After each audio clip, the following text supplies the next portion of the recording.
Okay, this is going to be part 3, and the final part, hopefully, of my bookshelf tour for winter 2014.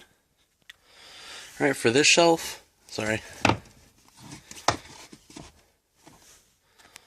we'll start with The Watchmen graphic novel, Circle by Sid Blue, Hippie Homeschooling by Carlton Smith, The Hunger Game by Suzanne Collins, Catching Fire by Suzanne Collins, and finally Mockingjay by Suzanne Collins. Here we have The Death of Ivan Illich and other short stories by Leo Tolstoy. Here we have The Den of Shadows Quartet by Amelia Atwater Rhodes. The first book in this, In the Forest of the Night, I read when I was like 8 years old, and I always thought it was really awesome. And I finally remembered what it was called, and I decided to get this for nostalgia purposes. Here we have Praise Song for the Widow,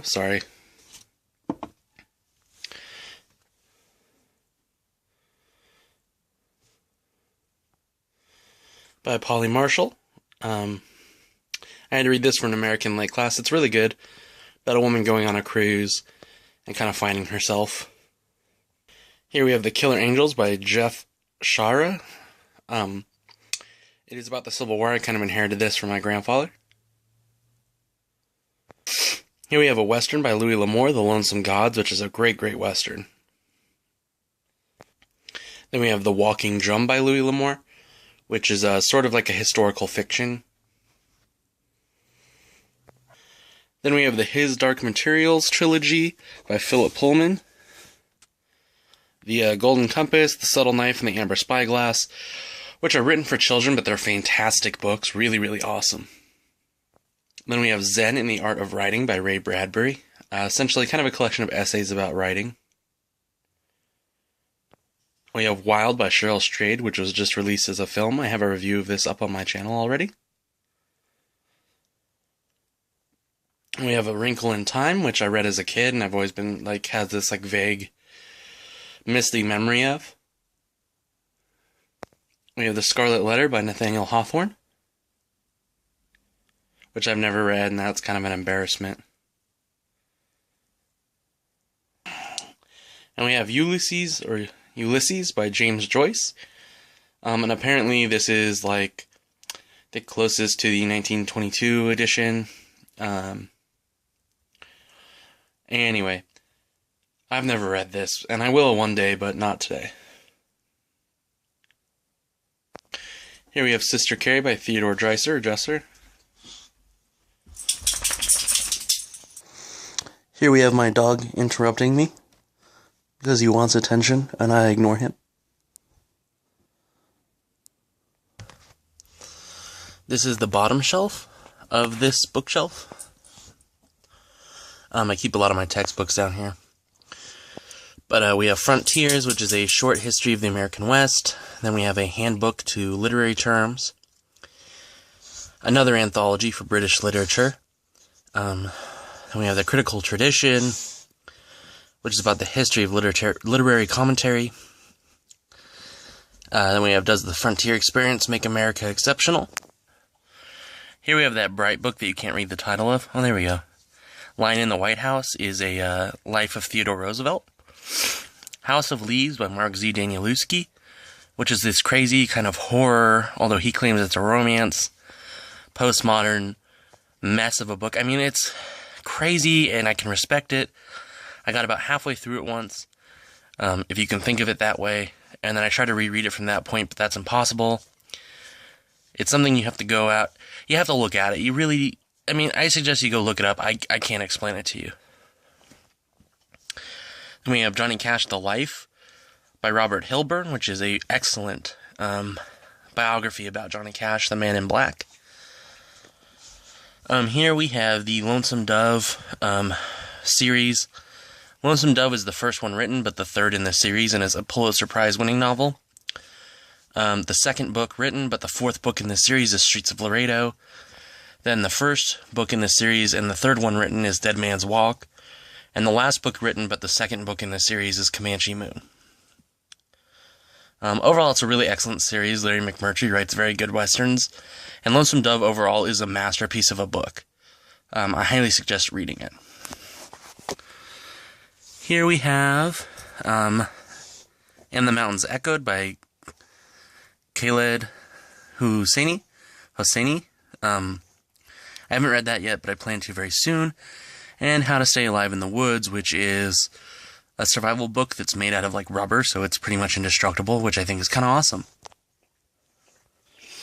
Here we have my OG Harry Potters.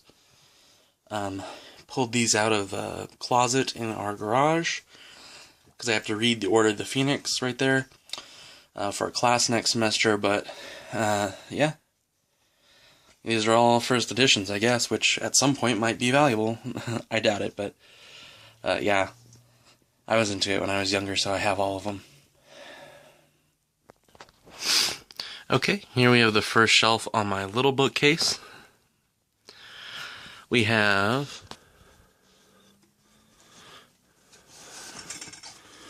an old kind of illustrated version of The Grapes of Wrath. Here's kind of an example. It's got some different illustrations throughout it. Here we have my Penguin Classics edition of East of Eden, which is not as pretty as the one in my first video, but is the one I read actually. Then we have Flower for Algernon by Daniel Keyes. This is a really brilliant book. I love this book so much. We have Emma by Jane Austen, which I won in a raffle, and I plan on reading fairly soon. Then we have James Baldwin, The Last Interview and Other Conversations, which I just acquired recently, and I plan on reading and reviewing very soon.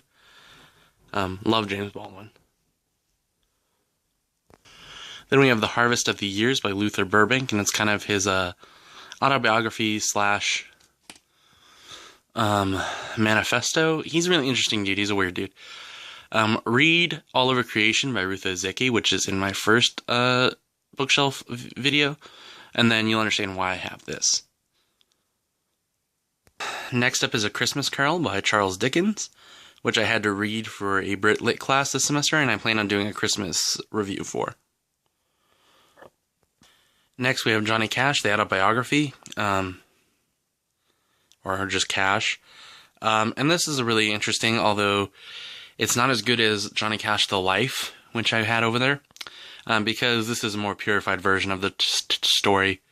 Sorry for the stutter, but it's good. I highly suggest if you're going to read anything about Johnny Cash, and I suggest you do, because he's fantastically interesting, I suggest reading The Life. Next we have Benito Sereno by Herman Melville. A Brave New World by Aldous Huxley. Faust Part 1 by Johann Wolfgang von Goethe. Jonathan Livingston Seagull by Richard Bach. No Fear Shakespeare for the Sonnets. Dante's Divine Comedy. This is all three of the books, the Inferno, Purgatorio, and Paradiso. It's just more convenient to have them all in one. Here we have Irish Folk and Fairy Tale Omnibus by Michael Scott, which I picked up when I was in Ireland when I was a kid. And then How to Read Literature Like a Professor, which I got a couple years ago, and it was really interesting. Okay. Here we have The Collected Short Stories of Louis L'Amour, The White Album by Joan Didion, Salvation on Sand Mountain, which is about snake handlers, A Different Mirror, A History of Multicultural America by Ronald Takaki. It's a pretty interesting book, although some of the statistics I have issue with. Then The Kingdom of God is Within You by Leo Tolstoy, which is essentially a big essay about pacifism.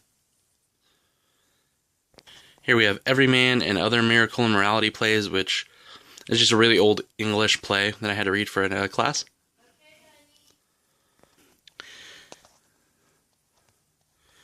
Next is The Hero with a Thousand Faces by Joseph Campbell, which I just finished reading and will have a review up shortly. We have Unequal Childhoods by Annette Lareau, which is a sociological case study on the different ways child rearing is handled by lower and middle class people. Then we have The Time Traveler's Wife, which is one of my very first reviews on this channel.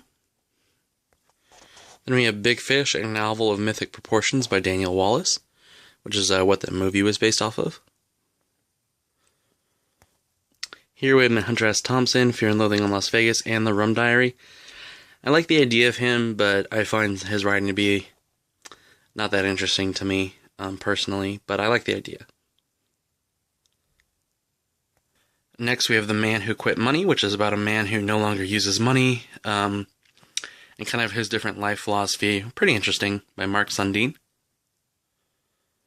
Here we have Theodore Roosevelt's letters to his children. He's a pretty involved father, and a pretty awesome one.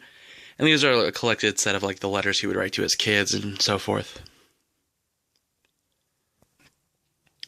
So here we have My Bradburys. One More for the Road, which is a collection of short stories. Something Wicked This Way Comes, phenomenal novel. Fahrenheit 451, a classic novel. Dandelion Wine, which is more short stories that are kind of interconnected, and The Martian Chronicles, which is short stories that are interconnected. Bradbury is pretty much the man. Okay. Here we have my John Green. I have all of his novels. Paper Towns would be my favorite. I did a whole overview of the summer John Green, and it's up on the channel, so you can find it there. Alright, bottom shelf. We have essentially a bunch of textbooks for sociology, and then art history, then anthropology, statistics, Civil War history, more anthropology, writing, speech building. Then we have the first 2 issues of The Death of Wolverine by Marvel. And then here you have The Inheritance Cycle with Eragon, Eldest, Persinger, and Inheritance by Christopher Paolini. I really enjoyed these when I was younger, and I know the last one didn't come out till more recently, but I kind of had to end the story. I had to go with it. Then we have the Book of Amazing History, which is kind of a book of random facts and whatnot. And that is it. Those are all the bookshelves I have in my room, as you can see. This is the one we just did. Part 2's bookshelf. And the bookshelf from Part 1.